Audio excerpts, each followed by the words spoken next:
Hello, good morning friends. स्वागत है आप सभी का हमारे YouTube channel Divya steno classes में। अगर आप हमारे चैनल पर नए हैं तो हमारे चैनल को सब्सक्राइब कर लीजिए और बेल आइकन को दबा लीजिए। आज का डिक्टेशन 100 वर्ड पर मिनट पर रामधारी सिंह दिनकर के उच्च गति अभ्यास खंड 2 का प्रतिलेखन संख्या 40 है।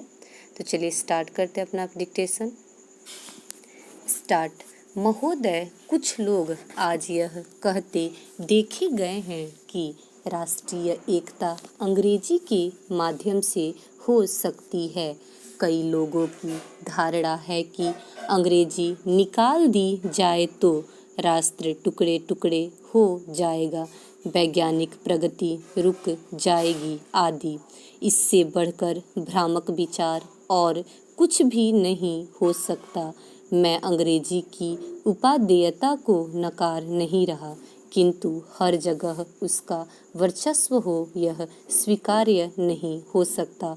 किसी देश की भाषा के साथ उस देश की संस्कृति, विचारधारा और मान्यताएं जुड़ी रहती हैं और उन्हें प्रकट करने के लिए उस देश की भाषा ही सर्वसक्षम होती है।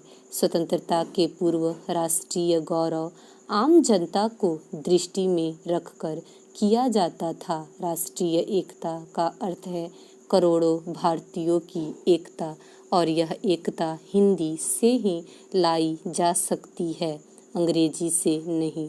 अंग्रेजी को बनाए रखने की नीति मानसिक दासता की द्योतक है। यदि हिंदी और भारतीय भाषाओं के विरुद्ध अंग्रेजी षड्यंत्र को विफल नहीं किया गया तो जनतंत्र एक मखौल बनकर रह जाएगा। हिंदी और भारतीय भाषाएं तो सहोदराएं हैं, उनमें आपसी कोई विरोध नहीं। उनका विरोध और संघर्ष तो अंग्रेजी के साथ है। जिस दिन क्षेत्रीय भाषाएं अपने क्षेत्र के प्रशासन, न्याय, शिक्षा आदि में स्थापित हो जाएंगी, उसी दिन राष्ट्रीय स्तर पर राष्ट्रभाषा, राजभाषा और संपर्क भाषा के रूप में हिंदी के स्थापित हो जाने का मार्ग प्रशस्त हो जाएगा। स्वैच्छिक हिंदी संस्थाएं अपने इस मूल उद्देश्य को कभी भी धूमिल होने न दें, क्योंकि हिंदी के प्रचार प्रसार के क्षेत्र में वे सर्वाधिक महत्वपूर्ण इकाइयां हैं। इस दृष्टि से मैसूर हिंदी प्रचार परिषद का यह कार्यक्रम श्लाघनीय है कि वह हिंदी के साथ कन्नड़ेतर जिज्ञासुओं के लिए कन्नड़ की प्रारंभिक और उच्च कक्षाएं एवं परीक्षाएं चला रही हैं। अपनी दैनंदिनी में भी हिंदी के साथ साथ कन्नड़ में दिन और तिथियां दी हैं। इस तरह के छोटे किंतु दिन दिन के व्यवहार में राष्ट्रभाषा और क्षेत्रीय भाषा साथ साथ गलबहियां डालकर चले, इससे बढ़कर सुखद स्थिति और क्या हो सकती है। और प्रिय स्नातकों, आज का दिन आपका है और कल का दिन भी आपका ही होगा।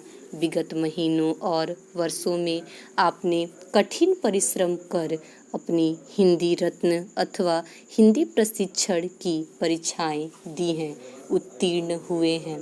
आपकी दीक्षा पूरी हो चुकी है। अब आप समाज और राष्ट्र की सेवा में समर्पित हो जाइए। भारतीय भाषा, संस्कृति, उनकी रक्षा, उनकी संवर्धन आपके हाथों सौंप दिया गया है।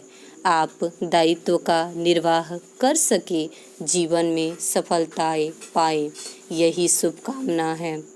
जिन्होंने हिंदी प्रवेश, हिंदी उत्तमा की परीक्षाएं उत्तीर्ण की है और वे आगे बढ़ेंगे, पढ़ेंगे, यही आशा है।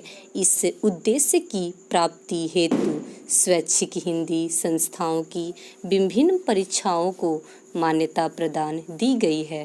अंत में इस गौरवपूर्ण समारोह में आपने मुझे आमंत्रित किया, उसके लिए पुनः धन्यवाद देता हूँ।